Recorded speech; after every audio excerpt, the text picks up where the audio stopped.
Hey guys, welcome back to the channel, and today we're going to be reacting to why Europe is insanely well designed.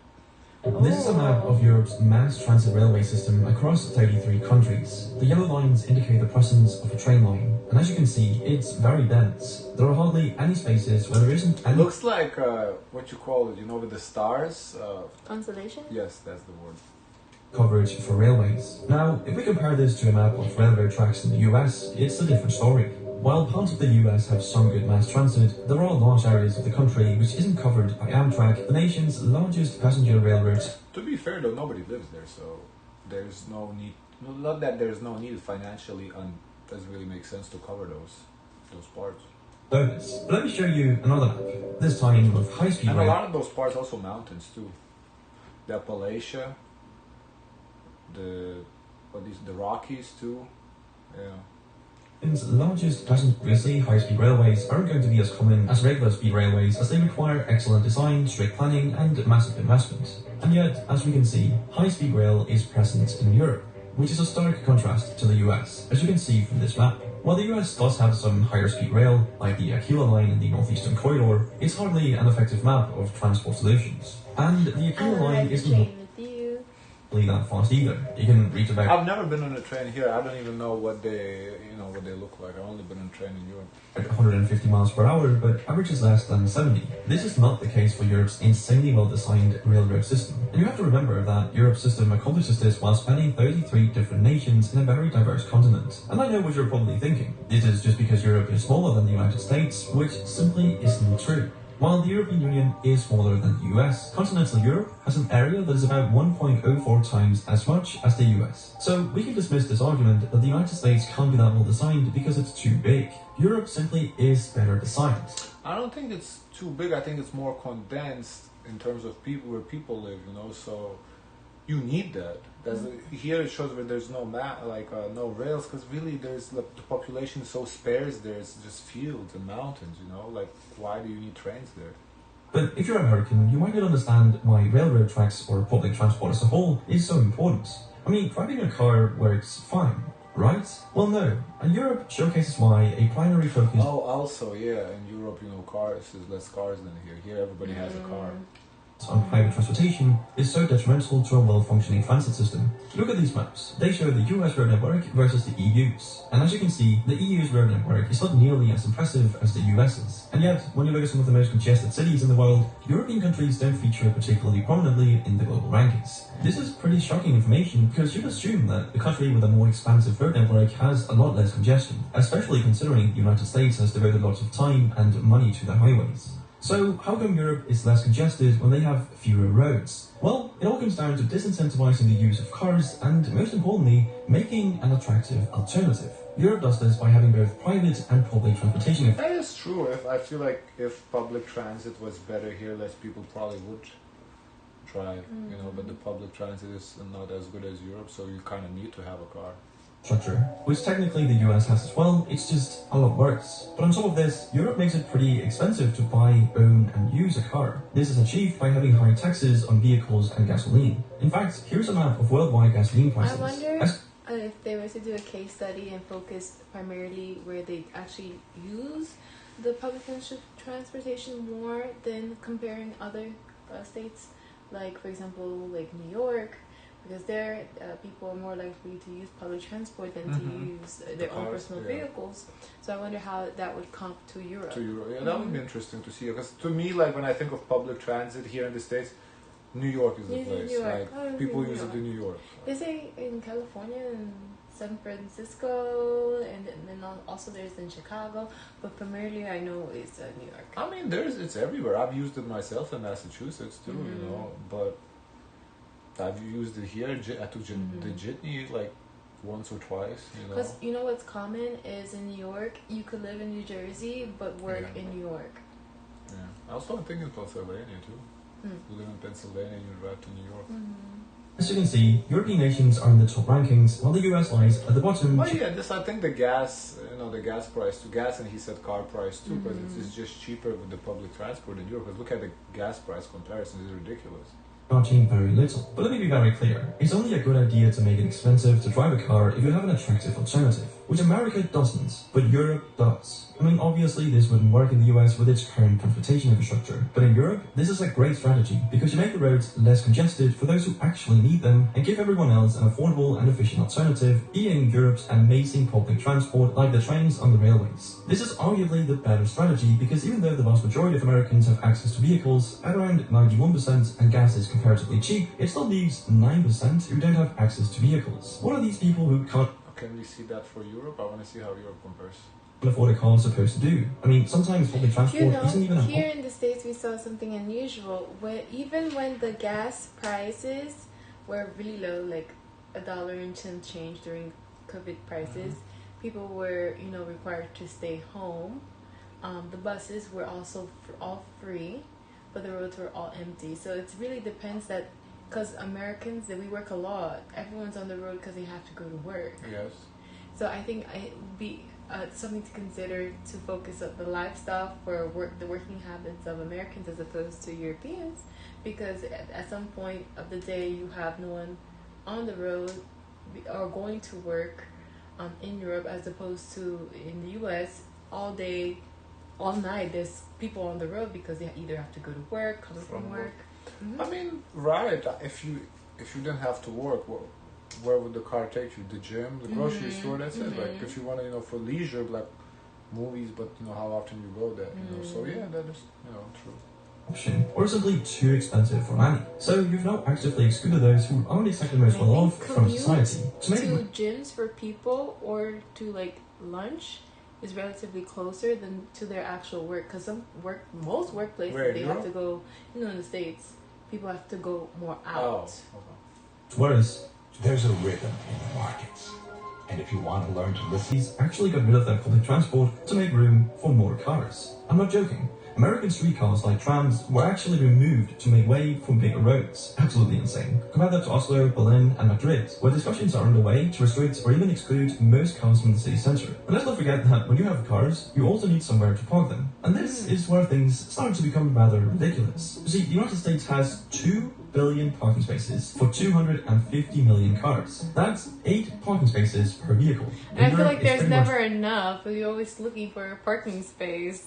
A 1-to-1 with around 250 million public parking spaces for 300 million cars. But to emphasize the ridiculousness of this even further, the area that I think the numbers make it seem more ridiculous than it is in reality, because he's trying to make a point that we have way too many parking spaces.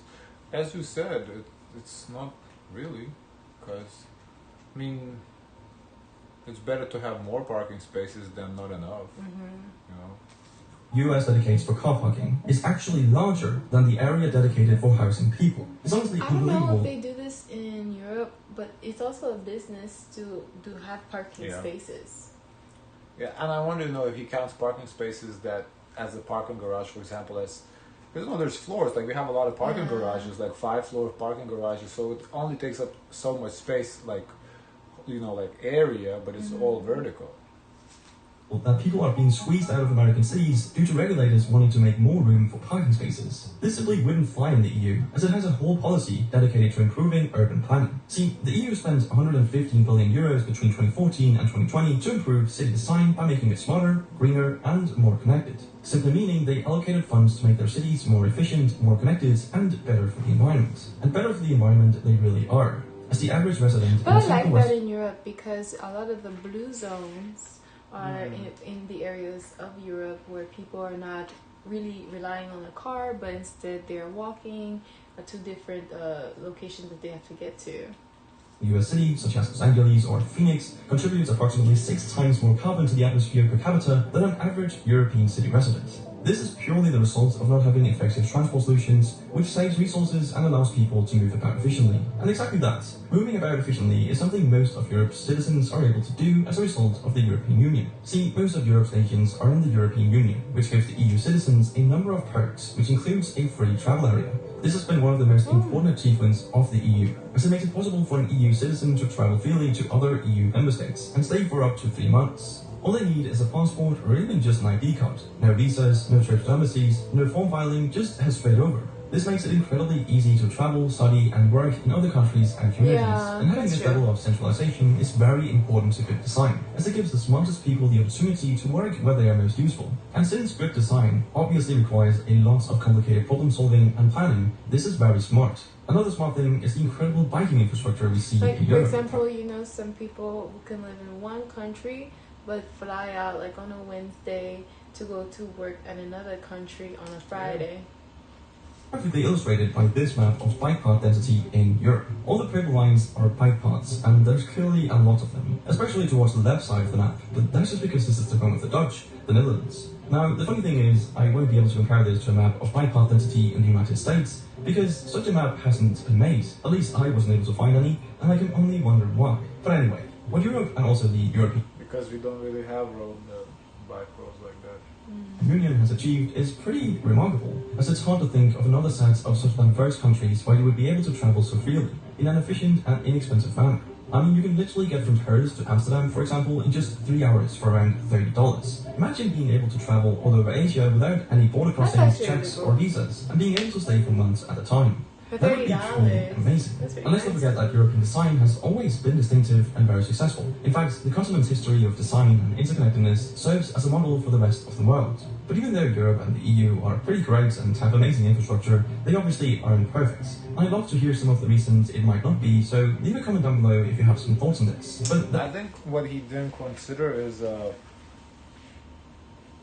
like the people's just like the cultural aspect, because like here, okay, so we drive because public transportation is not as good as Europe. It's kind of a fact. There's no really debate. European public transport is way better.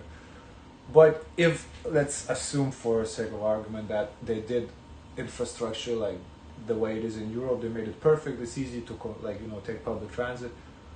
I still don't think people would do it. I would still drive.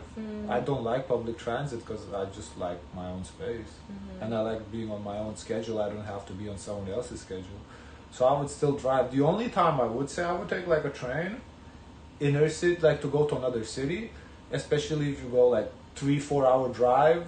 I would probably take a train for that. You know, But then when you get there, you also hoping that they have like local public transportations like taxis to no, actually I would really rent a get car. Oh, you would still rent Yeah, a I car. would still rent a car. Yeah.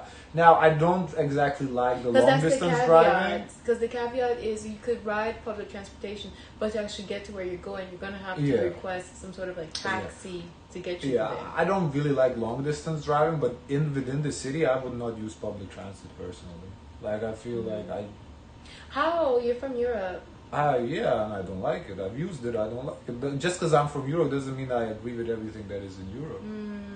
So I- is it because I you just- don't have a choice to? Right. I used public transit in Europe because I didn't have a choice. I couldn't drive. I was a teenager. I didn't have a driver's license. I had to use public transit. It wasn't like, oh, I love using it. I had to do it. Because here it's also a cultural thing too. Because it usually is looked down upon if you have to use public transportation, because typically the association is like the working Yeah. class people who have to use it, No. and it's really luxury if you have like your own personal vehicle. That's why you see like in private schools, there's the kids' cars look better than the professors, because it's kind of ingrained in culture to have your own nice luxury vehicle. Yeah, that's what I was saying. That I think he missed that point about the culture, because it is looked down upon in Europe.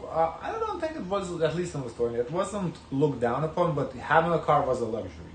So it's like just because you didn't have a car, you weren't looked down upon.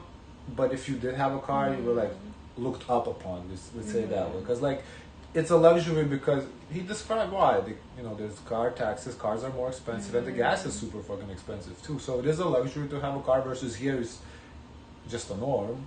So that's what I'm saying. I feel like he missed that point, that even if we did have this great infrastructure, I don't think people would use it. I feel like I think the younger generation would, if you tackle in the perspective that it's eco-friendly, you're helping the environment. Here's an incentive: students have reduced fares where they don't pay like full price. So that will kind of get I the still don't younger think generation, so. not maybe you, but the younger generation in the habit of using it. Because once you know how to use it, then you will use it. If you don't know how to use it, there is some sort of nerves, anxiety. Okay, I don't really know how to use this because I've never been taught by anyone before because my family never used it. So why would I use it? My family never used it. But if there's some sort of like training, information that's provided to the youth, they will use it. I think so. Especially if you tell a kid, hey, you can use this to get to the other side. But that would of be the up city. to parents. The parents would have to not buy cars for kids. Parents What do would you say, mean? "Oh, you need to go somewhere." Because don't forget, kids get to drive earlier here. In Europe, you have to wait till 18. Here, you drive at 16, 15 and a Yeah, but half? that's why students are reduced price to show, okay, here's an alternative that's much more affordable. Right, but what I'm saying, here usually the expectation is you turn 16, you get a car, period. Oh, So like I guess. you would have to be, the parents have to basically Yeah. say, "Oh, I engage in your car, take a bus." But You know? if it's pushed that it's okay, let's be eco-friendly.